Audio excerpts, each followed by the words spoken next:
She spent years building the perfect image online: luxury restaurants, yacht parties, designer outfits, carefully edited photos under Miami sunsets. On Instagram, 24-year-old Macy Lathers looked like another young woman living the dream life so many people chase online. But on the morning of August 10, 2024, that glamorous illusion collapsed on a downtown Miami sidewalk. Not in a photo shoot, not at a nightclub, but beside twisted metal, shattered glass, and dying strangers. While police officers tried to pull victims from crushed vehicles, Macy Lathers lay on the pavement, screaming about crystals, the White House, aliens, and living inside a dome. Witnesses watched in disbelief as the same woman who carefully curated her online image appeared completely disconnected from reality. And yet the most disturbing part of this story was not the rambling. It was the choices that came before it. Because prosecutors would later argue this was never simply a tragic accident caused by drugs, it was the final result of a long chain of conscious decisions. At 6:45 that morning, Macy was driving a white Mercedes-Benz through downtown Miami. The speed limit on that road was 30 miles per hour. Her car was moving at 78. She blasted through a red light and slammed into multiple vehicles with catastrophic force. Inside one of those cars were Abraham Molina, his fiancée Juanita Hernandez, and their friend Jesus Rubio.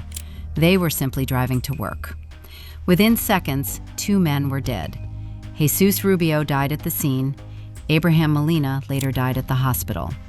Juanita survived with serious injuries. The violence of the crash turned what should have been an ordinary morning commute into a life-changing tragedy for several families. Cars were destroyed, lives were shattered, and the chaos left behind was impossible to ignore. But what shocked investigators and witnesses even more was what Macy did immediately after the collision. Surveillance footage later revealed her attempting to walk away from the scene. She did not move toward the injured victims or wait for law enforcement. Instead, witnesses said she appeared focused on leaving before police arrived. Several bystanders physically stopped her and forced her back. In court, that moment became critical because prosecutors argued it completely contradicted the image her defense tried to create. Her attorneys argued she was so impaired that she barely understood reality itself. That pointed to the bodycam footage where she spoke incoherently about numerology, crystals, and strange conspiracies. But prosecutors focused on something else entirely. If Macy was truly detached from reality, why did she pull her hoodie over her face while leaving the scene? Why attempt to blend into a crowd of joggers? Why move away from the wreckage at all? To prosecutors, those were not the actions of someone completely disconnected from reality. Those were acts of self-preservation. And the deeper investigators looked, the worse the story became. Toxicology reports confirmed ketamine and MDMA in her system. Investigators believed she had consumed a party drug known as 2C, or pink cocaine. Despite the name, 2C is not actually cocaine. It is a dangerous cocktail of chemicals, often including ketamine, MDMA, and other psychoactive substances, mixed together unpredictably. In Miami nightlife culture, the drug had become increasingly popular inside clubs, luxury parties, and influencer circles. The bright pink powder was marketed almost like a fashionable accessory, something trendy, something glamorous. But behind the colorful branding was chemical roulette, a synthetic mixture capable of causing dissociation, distorted judgment, hallucinations, and severe impairment. And prosecutors argued Macy willingly entered that state before getting behind the wheel. That distinction became the center of the legal war surrounding the case. The defense insisted Macy had no meaningful control over herself at the time of the crash. The prosecution responded with one devastating argument: you do not need to remember killing someone to still be responsible for choosing to drive impaired. And the evidence supporting that argument was overwhelming. Investigators discovered Macy's driver's license had already been suspended months earlier in January 2024. She was never legally supposed to be driving that Mercedes at all. Then came the black box data from the vehicle itself. The numbers destroyed almost every possibility of accidental loss of control. 5 seconds before impact, the Mercedes was already traveling 57 miles per hour. Then the accelerator hit 100%. Instead of braking, the car accelerated harder. By the moment of impact, Macy was traveling 78 miles per hour through a red light in a 30-mile-per-hour zone. Those numbers changed the emotional gravity of the case. This was no longer just a story about intoxication.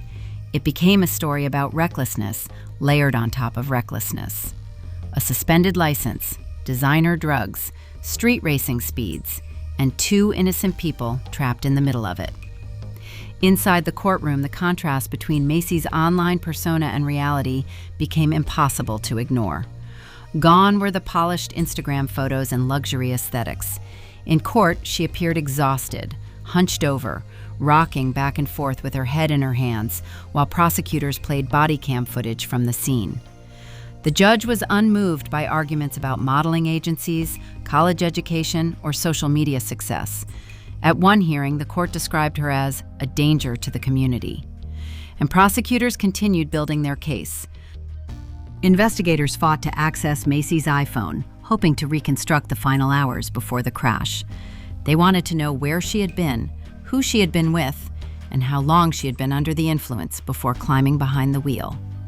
Because this case was never only about one intersection in Miami, it became symbolic of something larger. A culture where intoxication is marketed as luxury, where reckless behavior is disguised as freedom, where social media creates the illusion that consequences belong to other people. But consequences always arrive eventually. For Abraham Molina's 16-year-old son, the consequences were permanent. For his mother in Nicaragua, suffering from Parkinson's disease and depending on his financial support, the consequences were devastating. For Juanita Hernandez, the consequences were physical, emotional, and lifelong. And for Macy Lathers, the consequences may ultimately mean decades behind bars.